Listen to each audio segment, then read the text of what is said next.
23 अगस्त को चांद के दक्षिणी ध्रुव पर कदम रखने के 10 दिन बाद ही चंद्रयान 3 का सफर अब रुक गया है। 14 दिनों के लिए भेजा गया चंद्रयान मिशन को अचानक 10 दिनों में ही खत्म करना पड़ा। इसरो ने 23 अगस्त की शाम चांद के दक्षिणी ध्रुव पर अपने चंद्रयान 3 की सफल लैंडिंग करवाकर पूरी दुनिया को चौंका दिया था। और अब 2 सितंबर को इसरो ने सूर्य की रिसर्च करने के लिए अपना आदित्य L1 अंतरिक्ष यान लॉन्च कर दिया है।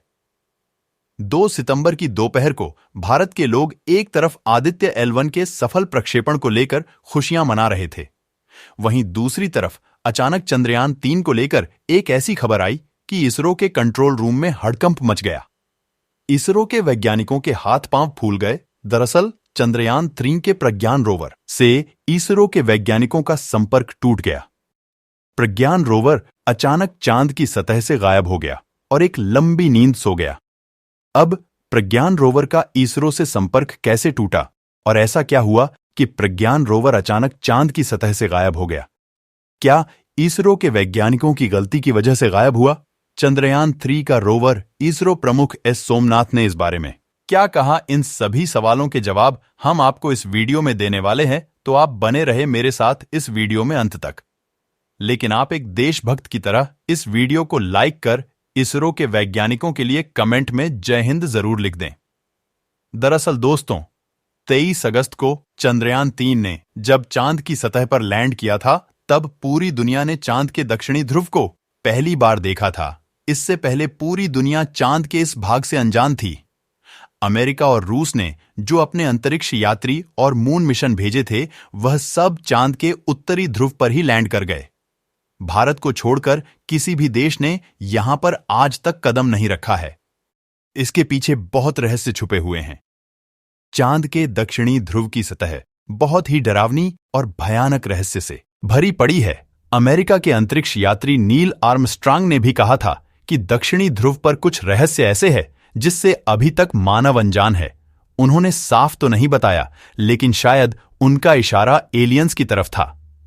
दोस्तों, अब आप सोच रहे होंगे कि चांद का दक्षिणी ध्रुव इतना भयानक क्यों है, तो आपको बता दें कि दक्षिणी ध्रुव चांद का वह हिस्सा है जहां पर सूर्य की रोशनी बेहद कम पहुंचती है और ज्यादातर भाग में अंधेरा ही रहता है।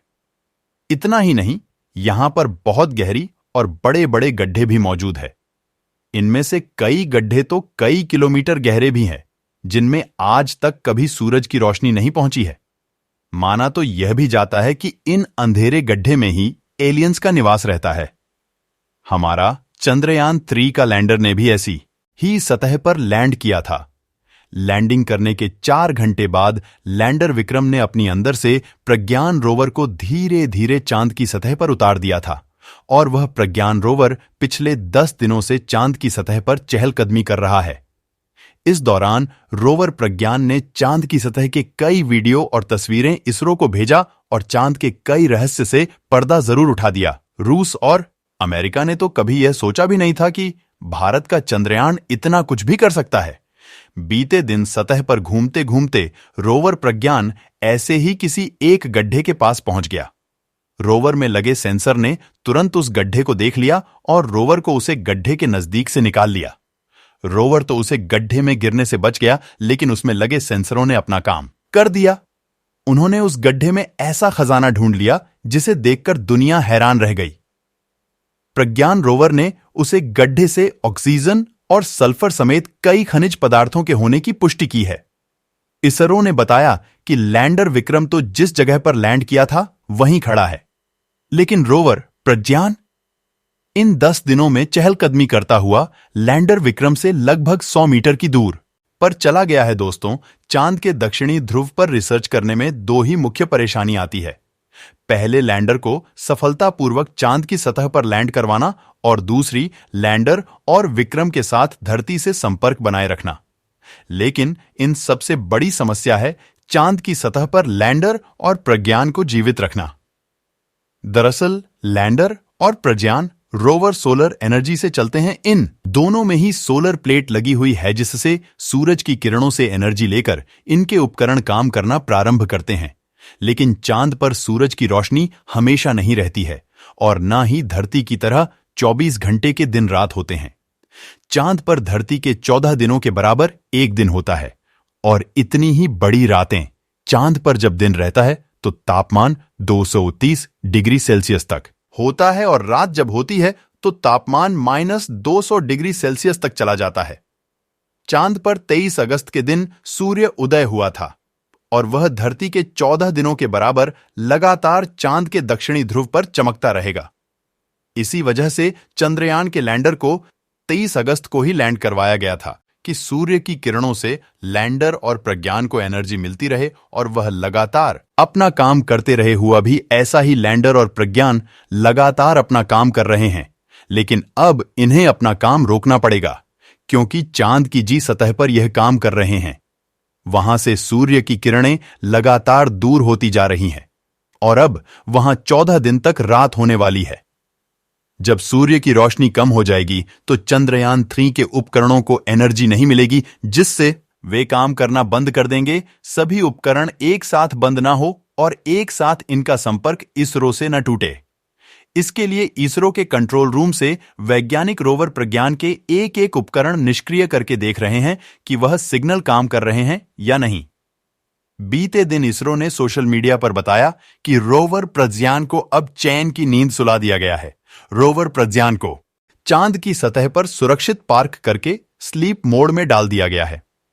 इसके सभी जांच करने वाले पेलोड को भी बंद कर दिया गया है।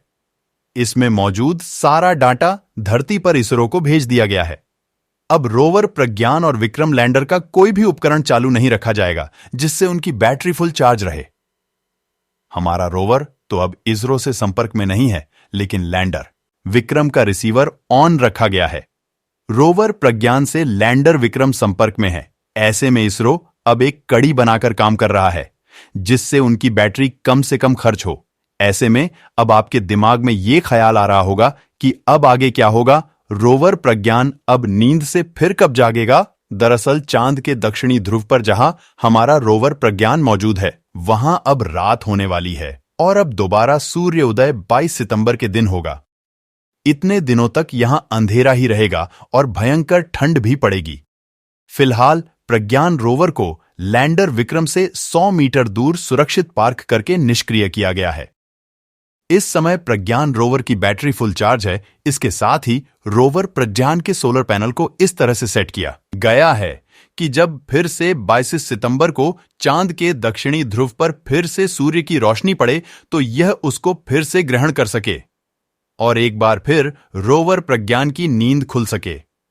अब आपके मन में यह सवाल जरूर आ रहा होगा कि 22 सितंबर को अगर प्रज्ञान रोवर की नींद नहीं खुली तो आपका यह सवाल भी जरूरी है, क्योंकि चांद की सतह पर रात के समय तापमान -230 डिग्री सेल्सियस से भी ऊपर चला जाता है। इतनी ठंड में कोई भी उपकरण काम करना बंद कर देता है और बैटरी भी खराब हो जाती है।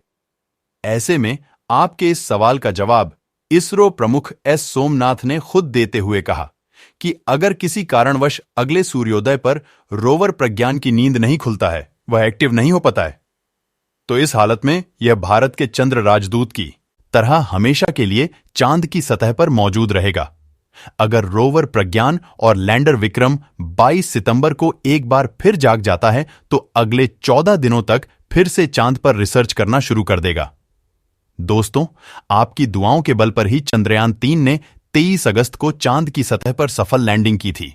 अब एक बार फिर आप कमेंट बॉक्स में प्रार्थना करें कि जब चांद की सतह पर 22 सितंबर को सूर्य की रोशनी पड़े तो हमारा चंद्रयान 3 नींद से जाग जाए और फिर से काम करने लग जाए। इसरो के वैज्ञानिकों की मेहनत के लिए जय हिंद लिखना ना भूले।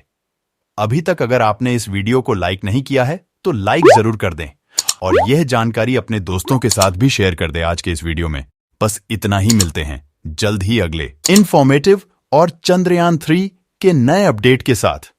वीडियो को अंत तक देखने के लिए आपका बहुत बहुत धन्यवाद।